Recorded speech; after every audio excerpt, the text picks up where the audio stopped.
Por ejemplo, ¿cuántas horas le dedicas al trabajo? 8 horas diarias. Lo que es una jornada laboral. Una jornada completa. ¿Y te gustaría sí. dedicarle menos? O? No, las 8 horas justas, porque menos sería imposible, no, Aquí económicamente. Pocos adictos al trabajo. A ver tú, ¿cuántas horas has dedicado al trabajo? Yo he llegado a dedicarle 36. ¿Cuántas? 36. 36 horas seguidas, entiendo, sin dormir. Sí, 3 turnos. Eso es una locura. ¿Eso por qué es?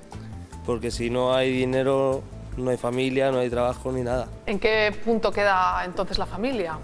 Para mí en un segundo plano, porque primero tengo que tener dinero para mantener una familia. Bueno, ¿tú te consideras adicto al trabajo o es que no te queda otro remedio? Las dos cosas. Está la situación como para quejarse, ¿no? 36 horas seguidas, una auténtica locura. Susana, la Organización Internacional del Trabajo dice que el 9% de los trabajadores dedican más de 12 horas diarias al trabajo. Yo creo que eso ya se puede confundir con la adicción, con ser un workaholic. Nos gustaría saber hoy, ¿dónde está el límite, Susana?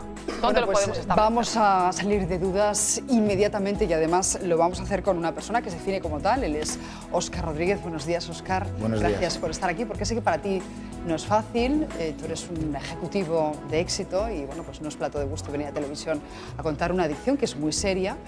Yo te agradezco de verdad que nos acompañes. Está también Omar Caballar, que es un experto en adicciones. Hemos contado también con él y sus sabios consejos en otras ocasiones.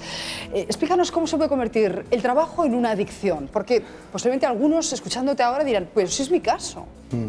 Bueno, en principio yo creo que todo comienza como un reto personal, de conseguir una meta profesional, no en términos de éxito económico, pero sí en términos de satisfacción personal.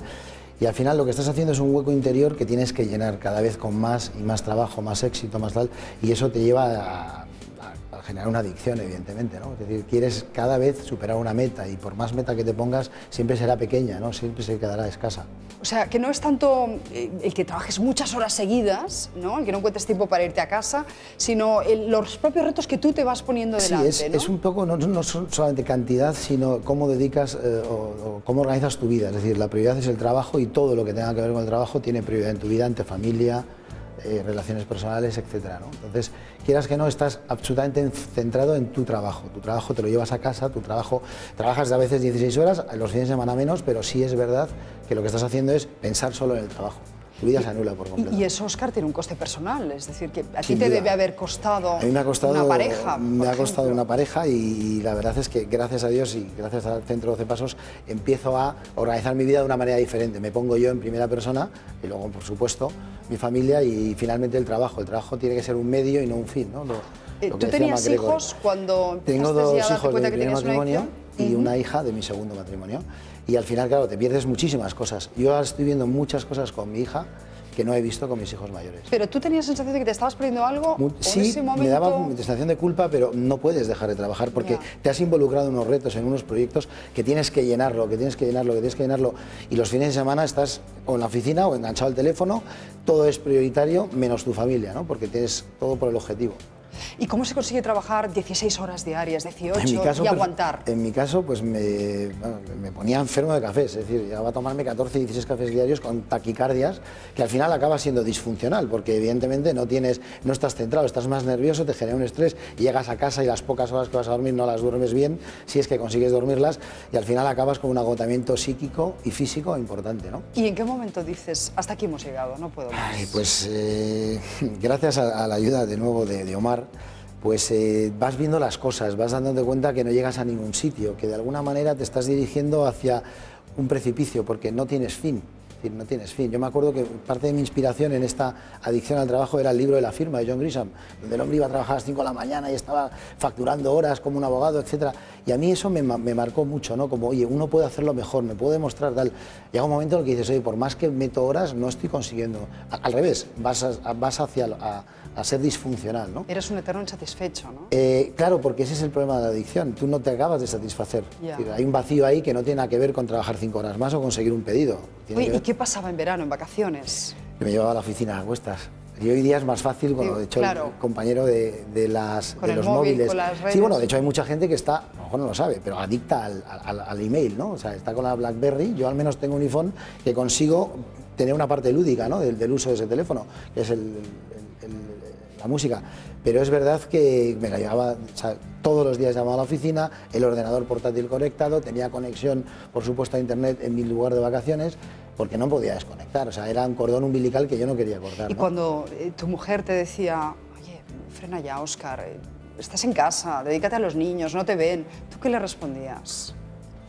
Sí, ahora voy.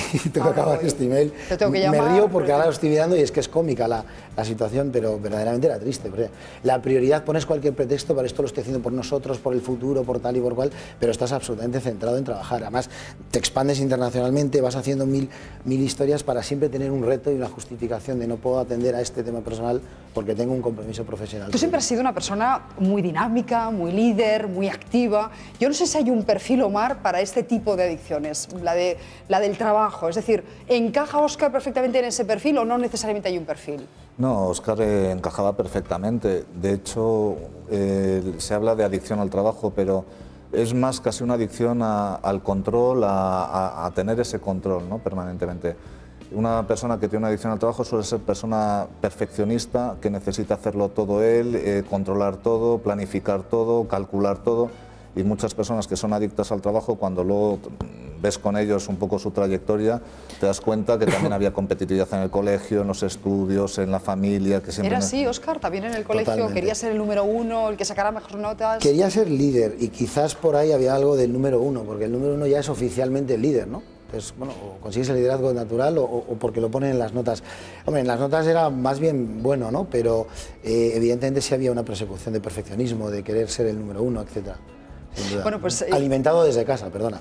Es decir, el esfuerzo familiar te está empujando a conseguir este modelo, ¿no?, de éxito. Enseguida Omar nos cuenta cómo se sale de una adicción de este tipo, porque seguramente también hay grados, ¿no?, en esto de los workaholic, hay grados muy extremos y otros que, bueno, pues que lo somos, y aquí incluyo a todo el mundo, más o menos. Bueno, pues enseguida vamos con esa entrevista y además nos vamos a preguntar qué une y qué separa a Miguel Temprano y a Susana Estrada, la estrella del cine erótico español. Ambos van a hablar de sexo y tienen mucho en común. Eso en la alfombra roja, mucho más.